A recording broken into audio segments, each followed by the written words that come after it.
ósseos são considerados relativamente raros quando comparados a outros tipos de câncer, como de mama ou de próstata. Mas isso não diminui a sua importância. Pelo contrário, é muito importante a gente falar sobre eles até para ficar atento caso algum sinal apareça. E para falar sobre esse tipo de câncer e sobre os exames de imagem que ajudam a diagnosticá-lo, a gente está recebendo aqui no 4º episódio do CIR Entrevista, Dr. Hugo Mallmann, que é médico radiologista do CIR, e também o Dr. Ricardo Becker, que é médico ortopedista. Doutores, muito obrigada pela presença de vocês aqui, por contribuírem nesse bate-papo muito valioso hoje. Muito obrigado, eu que agradeço pelo convite, Luiz, Becker. Então vamos falar a respeito do que a gente gosta de fazer mesmo, que é tratar sobre isso. Sem dúvida, sem dúvida. Muito obrigado pelo convite. Dr. Becker, vou começar com o senhor então, até para a gente poder contextualizar um pouco esse assunto. Sim. Começa explicando para a gente, existem vários tipos de tumores ósseos, né? Quais são os mais comuns? Existem vários tipos de tumores ósseos. Assim, quando a gente começa a falar de neoplasias malignas ósseas, ou seja, os cânceres ósseos, a gente geralmente faz uma vertente, uma dicotomia. Os tumores primários ósseos e os tumores secundários. Quando a gente fala em primário, geralmente são tumores muito menos frequentes. E aí entra tumores da adolescência, da infância e da adolescência, como o osteosarcoma, o sarcoma de Ewing, também dos adultos, como os condrosarcomas. E quando a gente vai para os tumores secundários, é esse assunto que você tocou no começo, câncer de próstata, que gosta de mandar metástase para ossos, câncer de mama, que também gosta de mandar metástases para ossos. Então a gente lida basicamente com essas duas vertentes de tumores ósseos malignos. Eu não vou entrar agora aqui na questão dos benignos, porque aí também a gente tem uma outra gama de tumores benignos com as suas peculiaridades. E quais são os sintomas mais comuns que as pessoas precisam ficar atentas? Quais seriam os primeiros indícios? Essa é uma pergunta muito interessante. Assim, na verdade, os pacientes se queixam de uma dor profunda, geralmente constante, piora à noite e progressiva.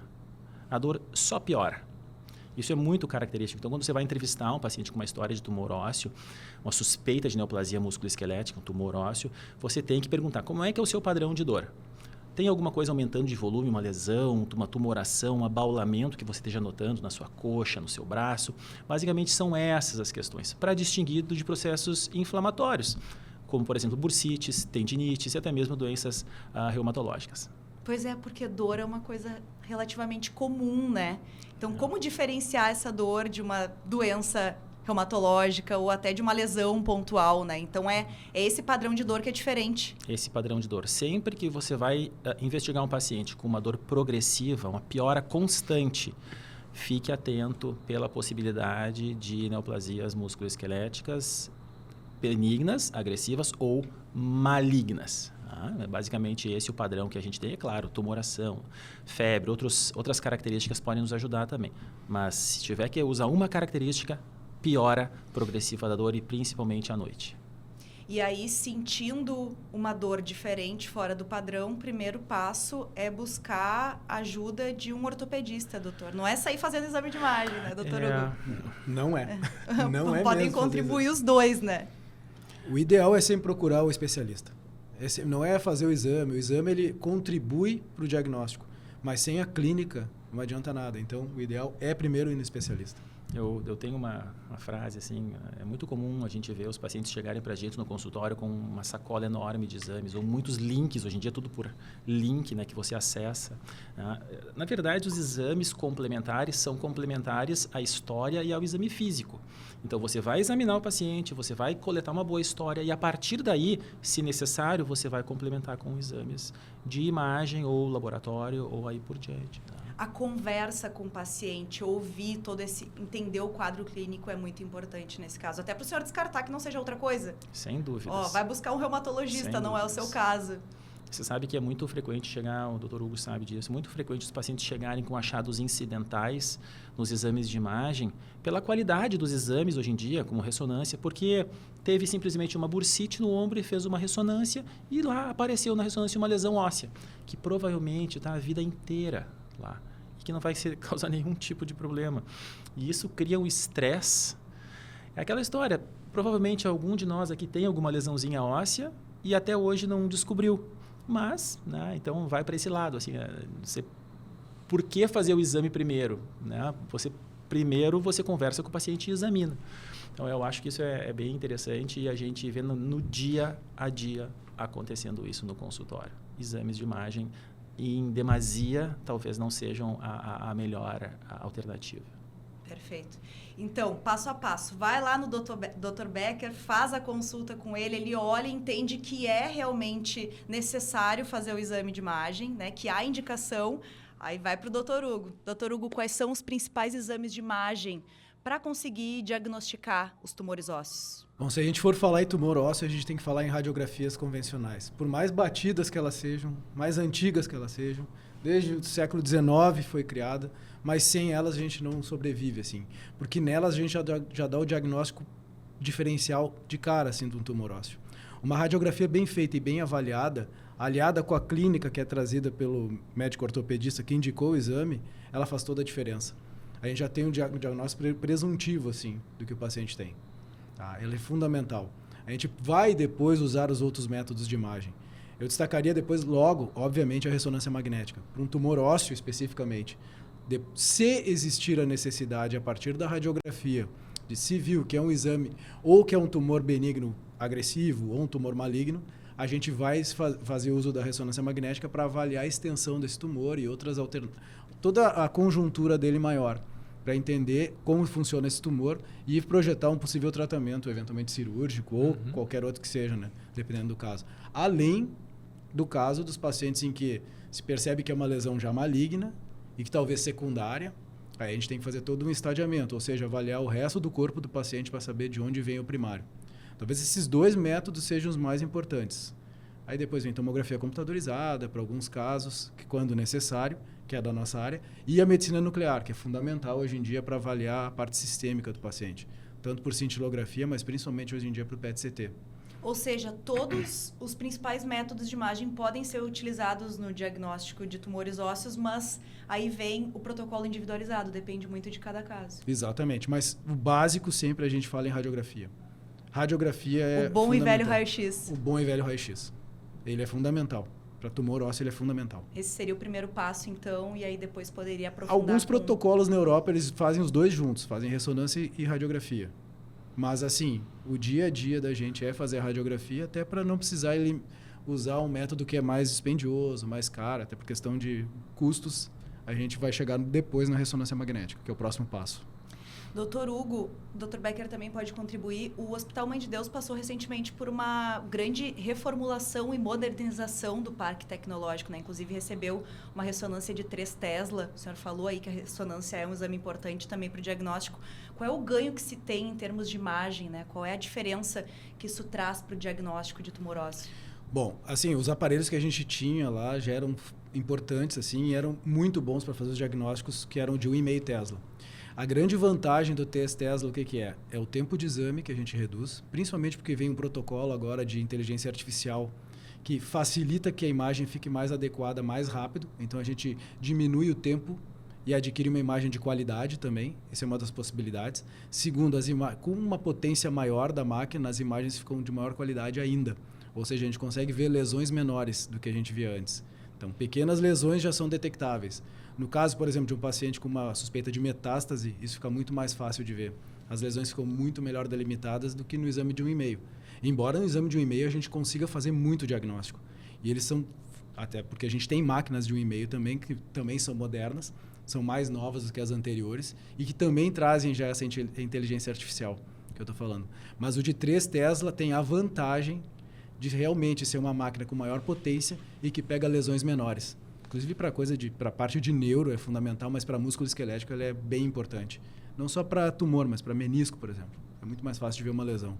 O senhor falou em lesões menores. Nesses casos, o diagnóstico precoce também é importante? Pode fazer alguma diferença no prognóstico, no tratamento? Olha, eu vou só adiantar para o Becker, mas faz toda a diferença, né? Toda a diferença a gente fazer um diagnóstico precoce de por exemplo, um tumor ósseo que tem uma metástase no próprio osso, que a gente chama de SCIP, né? Que é a metástase saltitante. Faz toda a diferença para um tratamento cirúrgico. Mas aí é o Becker que vai falar melhor do que eu. Sem dúvida. O diagnóstico é difícil de falar em prevenção para tumores ósseos, mas você consegue falar, assim, dessa primeira pergunta, o que a gente precisa precisa ver no paciente, o que a gente precisa, quais as características para suspeitar dos tumores ósseos, né? Isso é uma coisa, basicamente, que a gente atenta. E quando a gente pega um paciente com uma lesão óssea inicial, uma malignidade, um osteosarcoma, um sarcoma de uma fase inicial, você respira um pouco mais aliviado do ponto de vista de oferecer um tratamento, uma terapêutica, seja com quimioterapia, seja com cirurgia, melhor do ponto de vista funcional e com uma chance maior de cura. A gente, infelizmente, ainda recebe muitos pacientes, principalmente no Hospital de Clínicas, que é um hospital que recebe muitos pacientes do sistema público, com um atraso enorme. Então, chegam pacientes com tumores gigantescos que a gente já sabe. Isso, o prognóstico é impossível ser bom comparado a esses pacientes que chegam com os tumores muito menores, né? Muitas vezes só com um componentezinho extraósseo, ainda limitado dentro do osso. Isso muda completamente. Ou seja, não negligenciar a dor, né? Porque tem paciente que acha, não, isso aqui é uma dor, sei lá, da academia, Exato. né? E aí vai deixando, acha que não é importante, e aí quando vê já vira uma bola de neve, né? Exatamente. Às vezes o aumento de volume, o pessoal, puxa vida, deve ser da musculação, eu estou um pouco mais forte, né? Ou não, é uma lesão muscular, vai passar. Procure um ortopedista, procure, nem que seja o seu clínico geral para ser referenciado para algum lugar, né? Uma UBS, para fazer uma avaliação inicial. E uma radiografia, muitas vezes, é mais do que suficiente após o exame clínico para fechar um diagnóstico ou suspeitar fortemente de um tumor ósseo que precisa ser tratado. E é o dia a dia, assim, por exemplo, levando em conta o Hospital de Clínicas, que é o SUS, mas a gente também vê as pessoas da rede privada negligenciarem os sintomas. Então, é o dia a dia que a gente tem. Toda semana a gente vai ter um caso em que o paciente tem uma lesão, que a lesão foi negligenciada e que aparece a lesão no exame de radiografia e quando se vê, a extensão da doença é muito maior do que a gente imagina.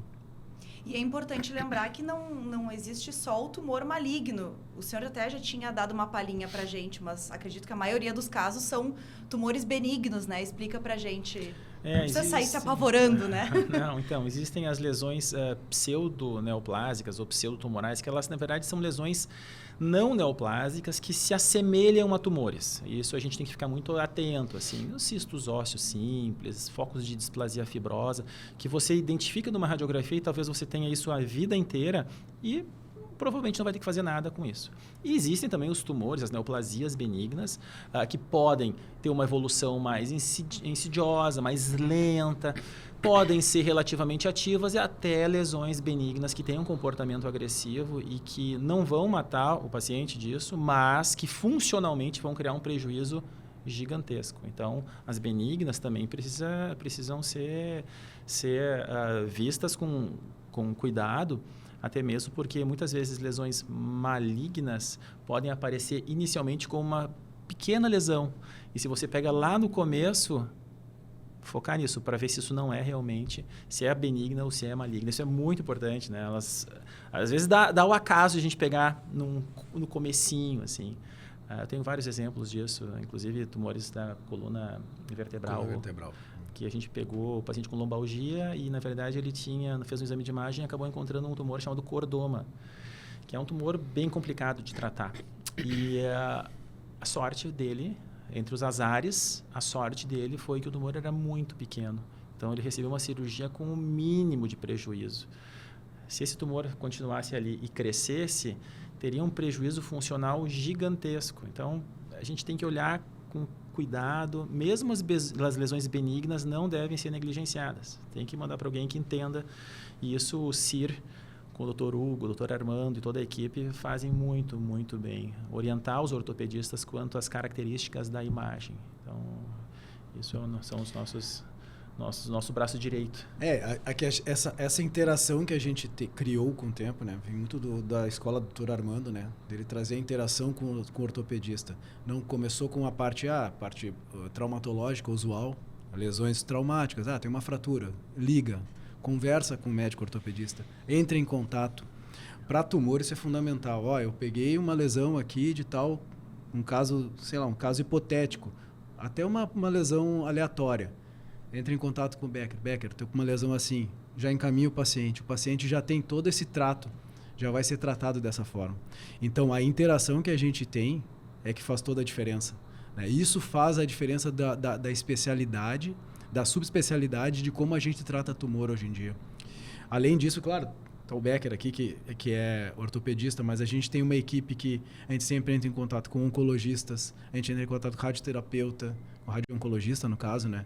A gente entra em contato com o patologista, que eventualmente está dando um laudo de uma lâmina e ele quer saber o que tem, o que não tem, se aquilo que ele está vendo corresponde ao que tem na imagem. Eu acho que essa interação e a gente conhecer a respeito disso vai só melhorando a nossa vida e a vida do paciente, né? Porque ao tocar uma ideia com o Becker, eu aprendo muito com ele a respeito do que ele vê no exame clínico, porque eu não vejo mais exame clínico, né? Raramente eu vejo o paciente, né? Eu vou lá de vez em quando, converso com o paciente quando ele vai lá trazer os exames para nós, mas não é todo o nosso dia. Os olhos dele são os meus olhos. Sim. Entendeu? Para entender o paciente. A minha próxima pergunta seria justamente essa, porque existe esse trabalho em equipe, dá para ver essa parceria de vocês, né? Então, vou pedir para o Dr. Becker também colaborar nessa resposta, né? Qual que é a importância dessa parceria entre médico radiologista e médico ortopedista nesses casos? Sabe, Luiz, assim, a gente fala que há um tripé para o diagnóstico dos tumores musculoesqueléticos. E esse tripé é, sem dúvida, a clínica médica, avaliar o paciente, as queixas do paciente.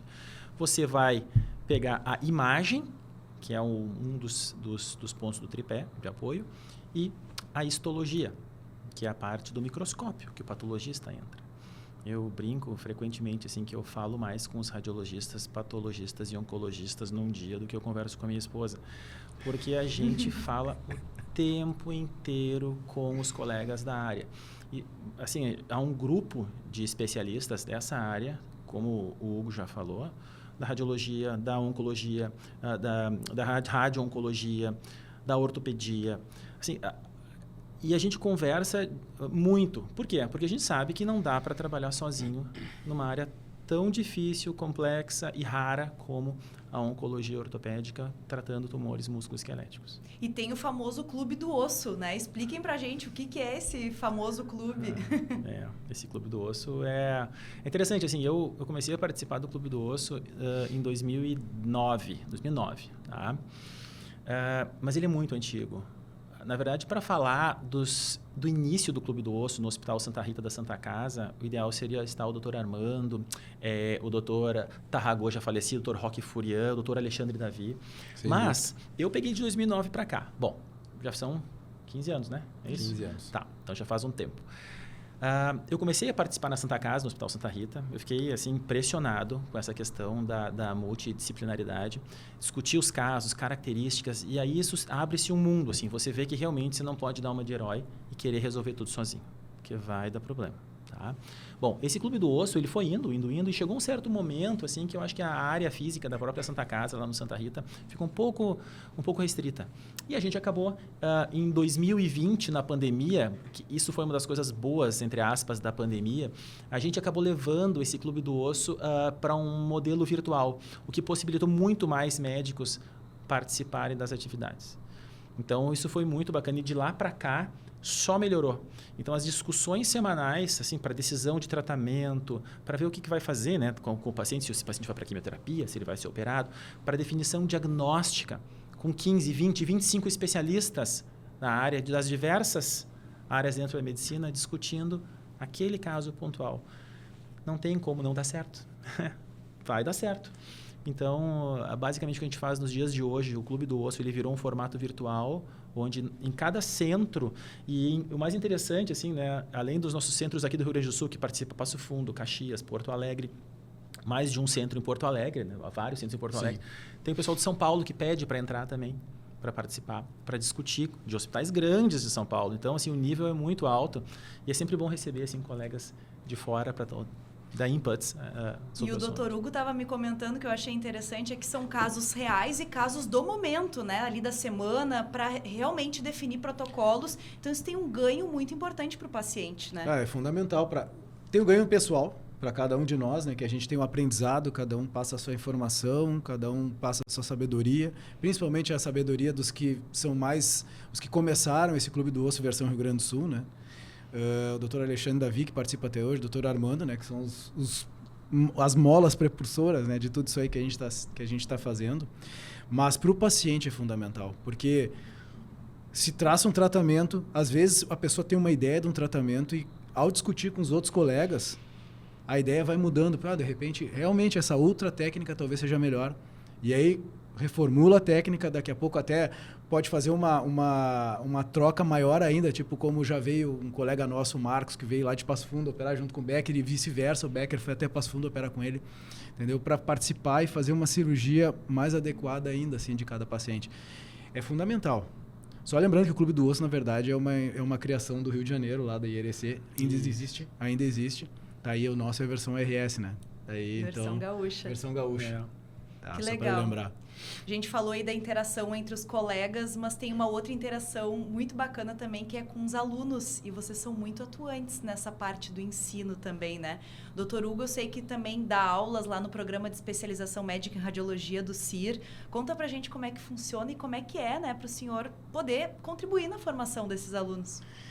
Olha, assim, eu faz muito tempo que eu participo também da preceptoria ou de residentes ou de aperfeiçoandos, né?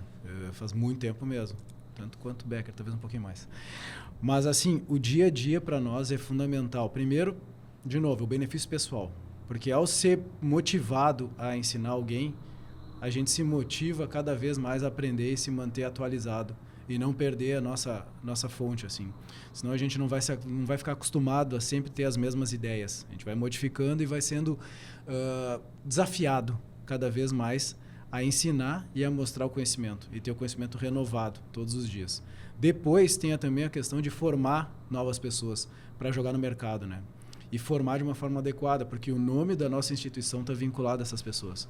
Então, cada vez que a gente forma alguém, a gente tem a preocupação que essa pessoa saia muito bem preparada para o mercado e para resolver os problemas dos pacientes.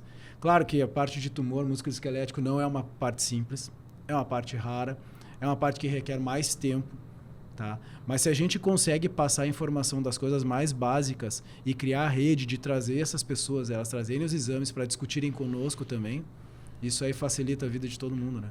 E, de novo, facilita a vida principalmente do paciente. Acho que é fundamental. Formação adequada é o que mais importa, eu acho, na radiologia. E aí vocês têm duas vertentes, o foco no médico que está fazendo o programa de especialização, Sim. Mas tem também o fellowship, né? O R4, digamos Exatamente. Assim. A residência ou aperfeiçoamento em radiologia, ela é feita em 3 anos. Né? São 3 anos nas mais diversas áreas. A gente pega subespecialidades, inclusive músculo-esquelético, que é o nosso caso, e a pessoa se forma no geral, ou seja, para trabalhar como radiologista geral. Pode fazer depois uma subespecialidade em tórax, que aí é o fellowship. Mas no nosso caso, vai fazer uma subespecialidade conosco em músculo-esquelético, que talvez seja um dos maiores motes assim, lá do nosso grupo do CIR, né? Principalmente por causa do Dr. Armando, né? Que ele puxa muito. O Marcelo também, o Dr. Marcelo traz. Agora eu ajudando a trazer um pouco mais também, mas principalmente pela a força que tem a ortopedia vinculada ao Hospital Mãe de Deus também. Então tem todo esse lastro. Então, o músculo esquelético é uma subespecialidade. As pessoas vão lá, acabaram a sua residência em outro lugar e vão fazer mais um ano conosco, aprendendo as variadas doenças musculoesqueléticas, inclusive os tumores. Inclusive os tumores Inclusive ósseos. os tumores ósseos. Porque é o dia a dia. O nosso dia a dia é lesão de menisco, é fratura, mas também é tumor ósseo. Perfeito. Tá. E o Dr. Becker também tem essa atuação no ensino. O senhor estava me contando aqui nos bastidores que também dá aulas lá na medicina da URGS, né, para os estudantes de medicina. Conta um pouquinho para a gente como é que o senhor se sente assim também contribuindo para a formação desses alunos. Eu concordo com as palavras do Hugo. Né? É uma troca, um desafio, assim, a dia, então sempre vem perguntas novas. Eu venho lidando há mais tempo com os residentes, os médicos residentes do Hospital de Clínicas de Porto Alegre e residentes de outros serviços que acompanham com a gente para aprender a área de onco-ortopedia, né? Os tumores musculoesqueléticos, porque nem todos os centros aqui no estado têm disponível essa especialidade. Então, eles acabam vindo para fazer um estágio conosco. Eu venho participando há muitos anos da questão da capacitação, da formação deles dentro do hospital e como examinador na prova de especialista para ortopedista e traumatologista geral, que acontece em Campinas todos os anos. Então, basicamente é isso. A formação em onco-ortopedia, que se dá após o término dos 3 anos de ortopedia e traumatologia, em geral leva mais 2 anos pelo menos. Então, são 6 anos da faculdade de medicina, mais 3 anos como traumatologista e ortopedista, mais 2 anos pelo menos alunos como especialista em onco-ortopedia. E o novo desafio está sendo agora a Faculdade de Medicina. Eu sou professor do Departamento de Cirurgia da Faculdade de Medicina da URGS e está sendo um desafio novo a questão das aulas para os acadêmicos de medicina e internos. E deve ser bacana também, porque daí é outro foco, o senhor pega desde o início, né? É verdade. A gente tem que modificar assim, o nível de discussão, porque a gente discute coisas tão complexas na onco-ortopedia com nomes importantes como o Dr. Hugo, o Dr. Armando, né, e toda a equipe do Clube do Osso. E a gente tem que levar depois para o conceito básico de ortopedia e traumatologia geral lá para a Faculdade de Medicina, até para estimular os alunos a serem possíveis ortopedistas e traumatologistas ou lidar com situações na sua vida clínica médica com casos de traumato e ortopedia. Essa interação deve ser muito bacana. E já que a gente está falando de ensino, eu quero aproveitar para deixar um recado aqui, porque eu tenho certeza que tem muitos médicos nos assistindo. E a gente está aí com o processo seletivo aberto da prova da ANRIGS, né? E do processo seletivo do Programa de Especialização Médica em Radiologia. As inscrições vão até dia 18 de outubro. A prova acontece lá em novembro. Então, para quem quiser ser colega aí do Dr. Hugo, médico radiologista, é só entrar lá no site da ANRIGS, fazer a inscrição e participar desse processo. Infelizmente, o nosso tempo já está acabando, muito rápido, né? Infelizmente, tem muito assunto para a gente contribuir. Mas antes da gente encerrar, eu queria uma palavrinha dos dois, assim, justamente para esses médicos que estão nos assistindo, para os futuros médicos radiologistas, para os futuros ortopedistas. O que vocês deixariam de mensagem para eles, né? Para quem está nos assistindo e que está no começo dessa jornada? Bom, para quem é radiologista, a coisa mais básica é assim, seja médico radiologista. Ser médico radiologista é levar em conta que a gente tem um paciente, a gente não trata só a imagem, a gente trata um paciente, a gente conversa o que puder com o paciente, a gente presta serviço para os outros colegas que são das outras especialidades que nos solicitam os exames. O maior exemplo disso é o Dr. Armando Abreu. Ele liga para os médicos, ele conversa com os médicos, ele chama o paciente, se for necessário, ele conversa com o paciente. A gente não pode deixar de ser médico radiologista. Então, quem vier para a nossa especialidade tem que ter isso em mente. Além disso, a gente avalia imagem, a gente vive de imagem, a nossa vida é ver imagem, mas é estudar. E estudar muito. Não é só sentar e ficar olhando imagem, é estudar bastante. Concordo plenamente. Mas algo que é importante assim, no meu dia a dia se algum colega tem dúvida sobre alguma imagem, ou algum caso clínico em onco-ortopedia que haja uma suspeita, contate. Médicos jovens, recém-formados ou que não terminam a faculdade, contate, é fácil de contatar. Eu tenho mídias sociais, o Dr. Hugo também, é fácil de contatar. Para tirar dúvidas, não tem problema algum. Tá? Isso é uma coisa muito importante. Assim. E outra mensagem que eu deixo assim, é que eu acho que sempre tem lugar no mercado de trabalho para quem é competente e corre atrás. Para quem é bom, sempre vai ter, independente do aumento do número de faculdades de medicina, de acabar tendo menos vagas na região metropolitana, que a gente vê assim com o passar do tempo, mas sempre tem espaço para quem é bom. Então, se você está estudando na faculdade de medicina, quer se formar como um médico geral e depois ser um cirurgião, um clínico geral, estude, foque e seja um excelente médico na sua área. E isso vai fazer toda a diferença para a sua carreira profissional. Muito bom. Uma lição valiosa de médicos experientes que já passaram, né, por todas essas etapas. E pelo que vocês disseram já aqui na nossa conversa, né, a questão de considerar o quadro clínico do paciente, entender que há uma história por trás, né, doutor? Porque vocês também lidam muito com as máquinas por trás, né? De cada laudo existe um paciente, uma história, né? Então é importante ficar atento a isso e ter esse alinhamento com o médico lá da ponta para entender o que aconteceu, né? Sem dúvida, a gente sempre tem que ter a ideia de que, primeiro, tem um colega que solicita o exame para nós e, de alguma forma, ele está precisando de ti. Então, a gente tem que dar atenção para isso. Tá? E, além disso, pensar que o paciente não é um protocolo, ele não é um número, ele é uma pessoa. E ele tem um nome. E ter um nome facilita da gente guardar aquilo ali. Não, realmente, eu vou avaliar o nome desse paciente. Fazer o melhor por ele. Tá? Aliado a fazer o melhor por todos nós, né? Pelo colega que está te solicitando o exame. Reitero o que o Becker falou, se a gente tem dúvida de alguma coisa, a gente busca sanar a dúvida.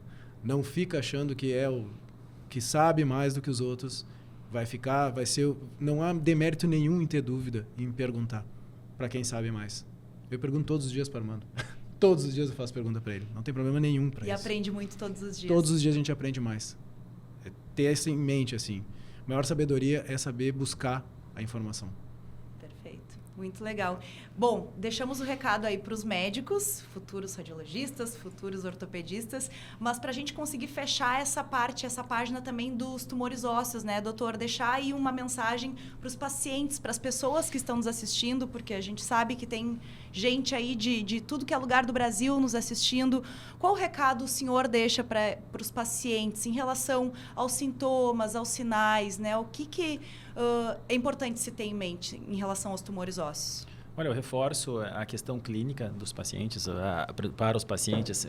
Dores estranhas que não melhoram, progressivas, pare um pouquinho e procure um profissional. Tá? Que a gente consegue, na grande maioria dos casos, resolver o problema, curar o paciente e tirar esse fardo, muitas vezes, das costas de quem desenvolve um tipo de tumor, muitas vezes casos malignos. Tá? Então, preste atenção no sinal, vá atrás de atenção médica qualificada. Há diversos centros aqui na capital que têm condições de fazer isso. Profissionais da área, nós nos colocamos à disposição também. E por favor, não deixem isso por um segundo plano, porque a saúde é o bem mais valioso que todos nós temos. Saúde é coisa séria, né? Tem que ser levada a sério. Então é isso, Dr. Hugo Malman, médico radiologista do CIR, Dr. Ricardo Becker, médico ortopedista. Nossa, não tenho palavras para agradecer a presença de vocês dois. Eu sei que a agenda de médico é realmente corrida. O Dr. Becker estava lá numa cirurgia, veio correndo para participar aqui. Obrigada por terem doado o tempo de vocês para esse debate, para esse bate-papo valioso aqui. Eu que agradeço mesmo. Muito obrigado pela oportunidade e estamos à disposição para outras, se for preciso. Show de bola. Luiz, muito obrigado, Hugo, pelo bate-papo. Eu estou à disposição para o que for necessário aí. Até mais. Com certeza o pessoal que estava aqui nos acompanhando nessa entrevista aprendeu muito também. Então, também quero agradecer a você que ficou conosco aqui até o final. Quero lembrar de ativar as notificações, nos seguir aqui no YouTube para continuar conferindo todos os nossos vídeos em primeira mão, porque vocês sabem que aqui no CIR Entrevista a gente traz bate-papo com profissionais muito qualificados sobre saúde. Tá certo? Então, um abraço e até a próxima. Tchau, tchau.